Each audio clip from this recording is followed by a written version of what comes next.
Naghain ng diplomatic protest ng Pilipinas kaugnay sa ginawang pagkuyog ng China Coast Guard sa mga bangka ng Philippine Navy sa Ayungin Shoal noong June 17. Sabi ng Department of Foreign Affairs Secretary Enrique Manalo, noong nakaraang linggo pa ito inihain. Nagkausap na rin daw sila ni Chinese Ambassador Huang Xilian kaugnay sa insidente.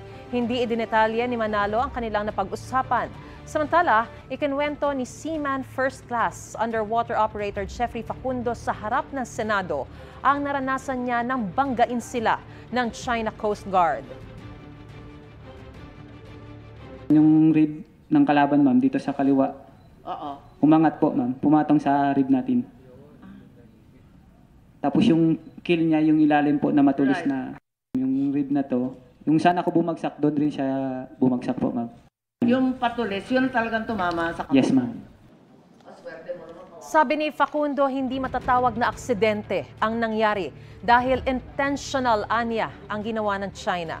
Sa kabila niyan, iniwasan daw nilang gumawa ng hakbang para palalain ang sitwasyon noon. Batay raw kasi sa kanilang rules of engagement, magpapaputok lang sila ng baril kapag nauna silang pinaputukan.